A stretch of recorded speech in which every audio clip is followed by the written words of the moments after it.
എല്ലാവർക്കും നമസ്കാരം. Food and ക്രാഫ്റ്റിലേക്ക് ഒരിക്കൽ കൂടി സ്വാഗതം. ഇന്ന് ഞാൻ വന്നിട്ടുള്ളത് ഒരുപാട് പേര് എന്നോട് കുറേ നാളുകളായിട്ട് റിക്വസ്റ്റ് ചെയ്യുന്നൊരു വീഡിയോ ആയിട്ടാണ്. എങ്ങനെയാണ് വസ്ത്രങ്ങളിലൊക്കെ ഉണ്ടാകുന്ന എണ്ണ കൊണ്ടുള്ള കറ റിമൂവ് ചെയ്യാമെന്നാണ് ഇന്നത്തെ ഈ വീഡിയോ. അപ്പോൾ നമുക്ക് എങ്ങനെയാണ് എണ്ണക്കറ കളയുന്നതെന്ന് നോക്കിയിട്ട് വരാം. ഇപ്പോൾ ഞാനിവിടെ ഒരു കർച്ചീഫ് എടുത്തിട്ടുണ്ട്. അതിലോട്ട് കുറച്ച് എണ്ണ ആക്കി കൊടുക്കുകയാണ്. എണ്ണ നമ്മളറിയാതെയൊക്കെ പറ്റി പിടിക്കുമ്പോൾ നമുക്ക് ഈ ഒരു മെത്തേഡ് ഉപയോഗിച്ചിട്ട് എണ്ണയുടെ കറ റിമൂവ് ചെയ്യാം. കണ്ടോ, ഇപ്പോൾ ഞാനിത് ഒഴിച്ച് കൊടുത്തിട്ടുണ്ട്. ഇനി ഇതൊന്ന് സ്പ്രെഡ് ചെയ്ത് കൊടുക്കുക. എന്നിട്ട് കുറച്ച് സമയം ഇത് ഒരു കറയായി മാറാൻ വേണ്ടിയിട്ട് നമുക്ക് വെയിറ്റ് ചെയ്യാം. ഇപ്പോൾ ഏകദേശം ഒരു മണിക്കൂറായിട്ടുണ്ട്. ഇപ്പോൾ ഈ എണ്ണ നന്നായിട്ട് ഈ കർച്ചീഫിലായി ഒരു കറ മോഡലായിട്ടുണ്ട്. ഇനി ഇത് നമ്മൾ സാധാരണ രീതിയിൽ കഴുകിയാൽ പോവില്ല, അതവിടെ അതിൻ്റെ ഒരു അടയാളം അവശേഷിക്കും. അപ്പോൾ നമ്മൾ ഇങ്ങനെ വരുമ്പോൾ എന്താ ചെയ്യേണ്ടതെന്ന് വെച്ചാൽ, ആദ്യം നമ്മൾ ഇതിൽ നല്ലതുപോലെ പൗഡർ ഇട്ട് കൊടുക്കുക. നമ്മൾ ഏത് പൗഡറായാലും മതി, നമ്മൾ വീട്ടിൽ യൂസ് ചെയ്യുന്ന ടാൽക്കം പൗഡർ ഇതിൽ നന്നായിട്ട് തേച്ച് പിടിപ്പിക്കുക. അധികം പൗഡർ തന്നെ നമുക്കിതിന് യൂസ് ചെയ്യണം, എന്നാലേ കറക്റ്റായിട്ട് ആ റിസൾട്ട് വരുള്ളൂ. ആ പൗഡർ ഇങ്ങനെ കൈ വെച്ച് റബ്ബ് ചെയ്ത് കൊടുക്കണം. അപ്പോൾ ഈ എണ്ണ ഫുള്ള് ഈ പൗഡർ വലിച്ചെടുക്കും. അതിനനുസരിച്ച് നമ്മൾ കുറച്ച് സമയം കഴിയുമ്പോൾ വീണ്ടും കുറച്ച് പൗഡർ കൂടിയും ഇട്ട് കൊടുത്തിട്ടൊന്ന് ഇതുപോലെ തന്നെ ഒന്ന് റബ്ബ് ചെയ്യുക. മറച്ചിട്ട് കൊടുത്തിട്ട് ഓപ്പോസിറ്റ് സൈഡിലും കുറച്ച് പൗഡർ ഇട്ടിട്ട് ഇതേപോലെ തന്നെ ചെയ്ത് കൊടുക്കണം.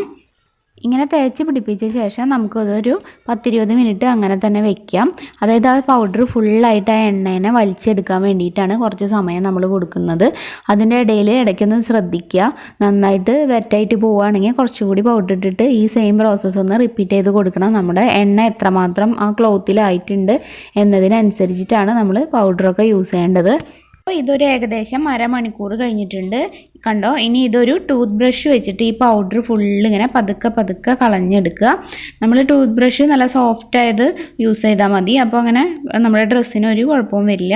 നല്ല സിമ്പിളായിട്ട് ഈ പൗഡർ ഫുള്ള് നമുക്ക് റിമൂവ് ചെയ്തെടുക്കാൻ ഈ ടൂത്ത് ബ്രഷ് വെച്ച് പറ്റും. കണ്ടോ, ഇതിപ്പോൾ ഞാൻ എല്ലാ പൗഡറും തന്നെ ഒരുവിധം ഈ ബ്രഷ് വെച്ച് ഇങ്ങനെ കളഞ്ഞെടുത്തിട്ടുണ്ട്. നമ്മളിപ്പോൾ തന്നെ ഇതിൻ്റെ എണ്ണക്കറ ഫുള്ള് ഒരുവിധം പോയിട്ടുണ്ട്. ഇനി ഇത് വാഷ് ചെയ്യേണ്ട ആവശ്യം തന്നെ ഇല്ല. വെറുതെ ഒന്ന് സിമ്പിളായിട്ട് വെള്ളത്തിൽ ഒന്ന് റിൻസ് ചെയ്തെടുത്താൽ തന്നെ ഇതിൻ്റെ ഫുള്ള് റിമൂവ് ആയത് നിങ്ങൾക്ക് കാണാൻ പറ്റും. ഇതിപ്പോൾ എന്താണെന്ന് വെച്ചാൽ, ഇത് പുതിയതായിട്ട് ഉള്ള എണ്ണക്കറ ആയതുകൊണ്ടാണ് ഇത്ര സിമ്പിളായത് പോയത്. നമുക്കൊരു 1-2 ദിവസത്തിൻ്റെ ഉള്ളിലൊക്കെ നമ്മൾ ഡ്രസ്സ് വാഷ് ചെയ്യുകയാണെങ്കിൽ ഇതുപോലെ തന്നെ ഒന്ന് ചെയ്യുമ്പോഴേക്കും ഫുള്ള് എണ്ണക്കറ പോവും. ഇനി ചില സമയത്ത് നമ്മൾ ഒരുപാട് ദിവസം പഴക്കമുള്ള എണ്ണക്കറ ഉണ്ടാവില്ലേ, അത് എങ്ങനെയാണ് കളയാമെന്ന് ഞാൻ ഒരു സ്റ്റെപ്പ് കൂടിയുണ്ട്, അത് കാണിച്ചു തരാം. ഇങ്ങനെയുള്ള സമയത്ത് നമ്മൾ ഇതുപോലൊരു പാത്രത്തിലോട്ട് കുറച്ച് ഡിഷ് വാഷ് സോപ്പ് എടുക്കുക. ഏത് ഡിഷ് വാഷാണോ നമ്മൾ കിച്ചണിൽ യൂസ് ചെയ്യുന്നത് അതെടുക്കാം, ഏതായാലും പ്രശ്നമില്ല.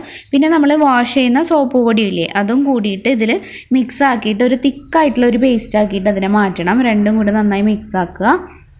കുറച്ചും കൂടിയും നല്ല സ്റ്റെയിൻ ആണെങ്കിൽ വേണമെങ്കിൽ കുറച്ച് വിനാഗിരിയും കൂടി ഇതിൽ മിക്സ് ചെയ്യാം കേട്ടോ. അത് നമ്മുടെ എണ്ണക്കറയുടെ പഴക്കം അനുസരിച്ച് മതി. സാധാരണ കേസിലാണെങ്കിൽ വിനാഗിരി മിക്സ് ചെയ്യേണ്ട ആവശ്യമൊന്നുമില്ല. എന്നിട്ട് ഇതുപോലെ എണ്ണക്കറയുള്ള ഭാഗത്ത് നന്നായിട്ടൊന്ന് തേച്ച് പിടിപ്പിക്കണം.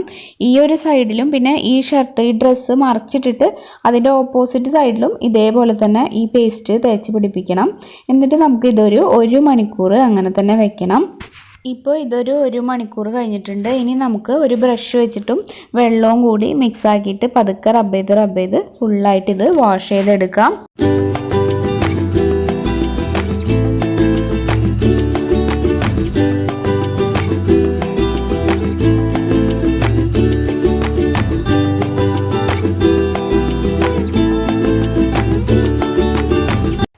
കണ്ടോ, ഇതിപ്പോൾ എണ്ണയുടെ കറ ഫുള്ളും പോയിട്ടുണ്ട്. അപ്പോൾ നിങ്ങൾ എണ്ണക്കറ പറ്റിയിട്ട് ഒരു 2-3 ദിവസത്തിനുള്ളിലൊക്കെ ആണെങ്കിൽ ആ സിമ്പിളായിട്ട് പൗഡർ മാത്രം തേച്ചിട്ട് വെറുതെ ഒന്ന് വാഷ് ചെയ്തെടുത്താൽ തന്നെ എണ്ണക്കറ പോവും. കുറച്ചും കൂടി ദിവസം കഴിഞ്ഞിട്ടാണ് നമ്മൾ വാഷ് ചെയ്യുന്നുണ്ടെങ്കിൽ ഇതുപോലെ ചെയ്ത് നോക്കുക. ടഫായിട്ടുള്ള സ്റ്റെയിൻ ആണെങ്കിൽ കുറച്ച് വിനാഗിരിയും കൂടി തേച്ച് പിടിപ്പിച്ചിട്ട് നമുക്ക് വാഷ് ചെയ്തെടുക്കാം. അപ്പോൾ എന്തായാലും എണ്ണക്കറ പോവും. അപ്പോൾ നിങ്ങളെല്ലാവരും ഇതൊന്ന് ട്രൈ ചെയ്ത് നോക്കൂ. വീഡിയോ ഇഷ്ടമായിട്ടുണ്ടെങ്കിൽ തീർച്ചയായും ഒന്ന് ലൈക്ക് ചെയ്യുക, ഫ്രണ്ട്സിനൊക്കെ ഒന്ന് ഷെയർ ചെയ്ത് കൊടുക്കുക. കൂടുതൽ നല്ല വീഡിയോസിനായിട്ട് ഈ ചാനലൊന്ന് സബ്സ്ക്രൈബ് ചെയ്യുക, സപ്പോർട്ട് ചെയ്യുക. താങ്ക്